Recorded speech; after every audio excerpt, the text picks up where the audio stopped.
జై శ్రీరామ్. అందరికీ నమస్కారం. వెల్కమ్ టు న్యూస్ అఖండ. నేను మీ కస్తూరి శ్రీధర్. ఉత్తరాఖండ్కు సంబంధించిన ఒక ఇంట్రెస్టింగ్ న్యూస్ అయితే ఒకటి తీసుకొచ్చిన. నాకు తెలిసినంత వరకు అయితే మీకు ఈ న్యూస్ ఖచ్చితంగా 100% నచ్చుతుంది. న్యూస్ కూడా చాలా బాగుండదు. ఇంకా అసలు విషయానికి వస్తా.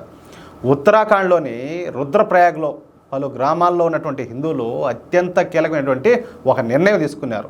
ఎంతగా ఆ నిర్ణయం ఏందయ్యా అంటే, తమ గ్రామాల్లోకి రోహింగ్యా ముస్లింలు కానీ అంటే హైందవేతరులు ఎవరు కూడా రాకూడదని చెప్పేసి ఎక్కడికక్కడ ఈ ఫ్లెక్సీలన్నీ పెట్టారు.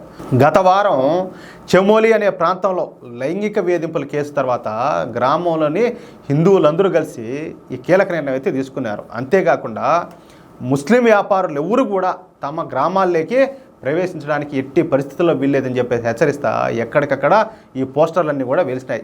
ఈ నియమాలను ఎవరైనా సరే గ్రామస్తులుగా ఉల్లంఘిస్తే ఖచ్చితంగా వాళ్ళు శిక్షార్హులంట ఒక చాటింగ్ కూడా వేయించారు. మరోవైపు వీటికి సంబంధించిన పోస్టర్లు అయితే సోషల్ మీడియా ఇప్పుడు ఎంత యాక్టివ్గా ఉన్నది మీకు తెలియదా?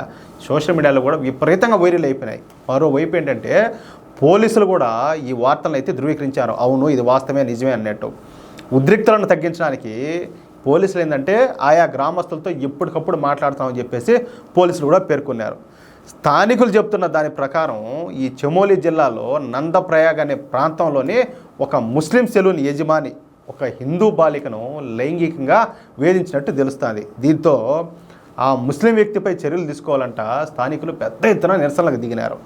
నిందితుడిని అరెస్ట్ చేసేంత వరకు ఈ రుద్రప్రయాగ్లో అయితే ఉద్రిక్తలు ఏమాత్రం కూడా తగ్గల. అర్థమవుతుంది మీకు? దీనివల్ల ప్రస్తుతం ముస్లిం వ్యాపారంలో గ్రామాలకి ప్రవేశించడాన్ని నిషేధిస్తా హెచ్చరిస్తున్న ఈ పోస్టర్లు అయితే పెద్ద ఎత్తున సోషల్ మీడియాలో వైరల్గా మారిపోయినాయి. సీఎం పుష్కర్ సింగ్ ధామి ఆదేశాల మేరకు బయట వ్యక్తులను పోలీసులు అయితే క్షుణ్ణంగా తనిఖీలు చేస్తూ ఉన్నారు. ఎందుకు?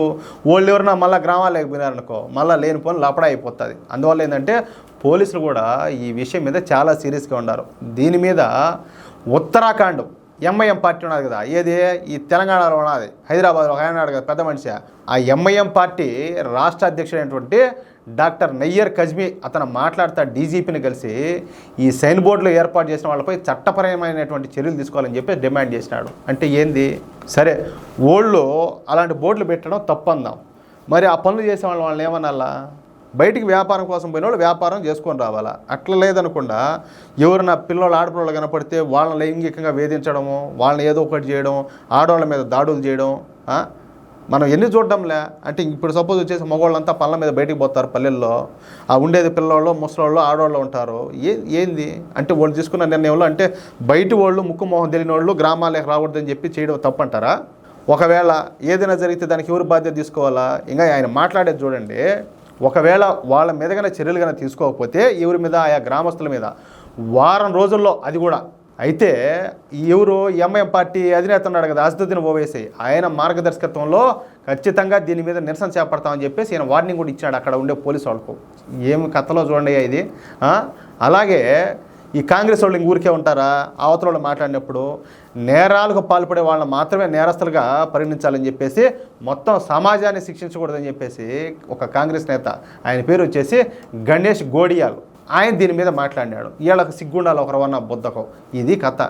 మొత్తానికైతే ఉత్తరాఖండ్ హిందువులు తీసుకున్నటువంటి నిర్ణయంపై మీరేమనుకుంటున్నారు? వాళ్ళు సరైన పని చేశారా, తప్పు చేశారా? మీ అమూల్యమైన అభిప్రాయాన్ని దయచేసి ఖచ్చితంగా ప్రతి ఒక్కరు కూడా కామెంట్ రూపంలో తెలియజేయాలని చెప్పి కోరుకుంటూ, అలాగే ఈ వీడియో నచ్చితే దయచేసి లైక్ చేయండి, 10 మందికి షేర్ చేయండి.